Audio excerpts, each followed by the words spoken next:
তওবার সর্বোত্তম দোয়া। নবী করিম সাল্লাল্লাহু আলাইহি ওয়াসাল্লাম বলেন, ওই ব্যক্তি তো সবচেয়ে উত্তম ব্যক্তি যিনি গুনাহ করার পরে তওবা করেন। আর আজকের এই ভিডিওতে আমরা এই তওবার একটি উত্তম দোয়া শিক্ষা করব, কিভাবে আমরা তওবা করব। আমি একটু প্রথমে বলে দিচ্ছি, আপনারা প্রথমে উযু করে ভালোভাবে মসজিদে প্রবেশ করে অথবা রাত্রে তাহাজ্জুদ নামাজে আপনি 2 রাকাত যে তওবার নিয়ত করে যে আমার জীবনের গুনাহ মাফের জন্য আমি 2 রাকাত সালাত আদায় করে দিয়েছি, এই বলে 2 রাকাত নামাজ আদায় করে অথবা 4 রাকাত নামাজ পড়ে নামাজের শেষে আল্লাহর দরবারে পানাহ চাবেন, এই দোয়াটা পড়ে পানাহ চাবেন, বেশি বেশি এই দোয়াটা পাঠ করবেন সব সময়। এই তওবার সর্বোত্তম যে তওবা রয়েছে এটি আপনারা পাঠ করার চেষ্টা করবেন। এখন এই ছোট্ট দোয়াটা আপনাদেরকে সুন্দর মতো শিক্ষা দেব, যাতে কোথাও টান গুন্না আপনাদের মিস না হয়। আউযু বিল্লাহি মিনাশ শাইতানির রাজীম।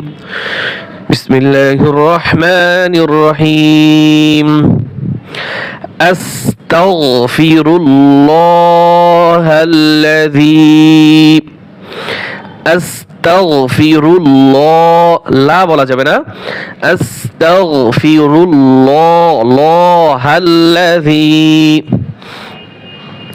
أستغفر الله الذي এই জিতে এক আলিফ টান দিবেন, কয় আলিফ? এক আলিফ দিবেন। আর লা এখানে 3 আলিফ দিবেন।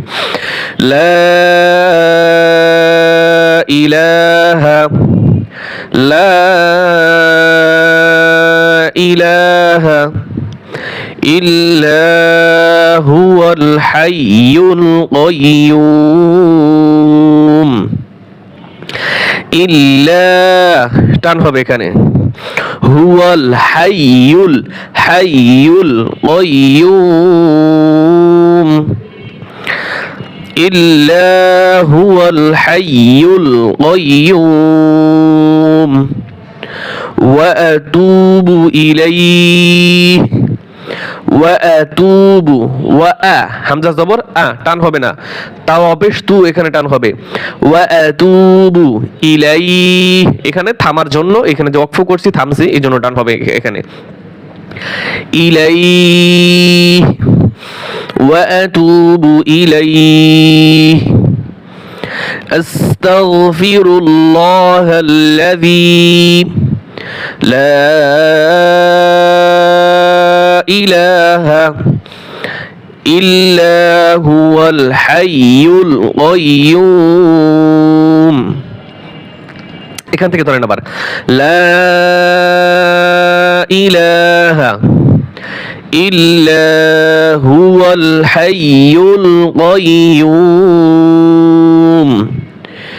ওয়া আতুবু ইলাইহি ওয়া আতুবু ইলাইহি ওয়া আতুবু ইলাইহি। এই ছিল তওবার সর্বোত্তম দোয়া। এটা আপনারা 5 ওয়াক্ত নামাজের পরে সব সময় আমরা আমলের ভিতরে রাখার চেষ্টা করব ইনশাআল্লাহ।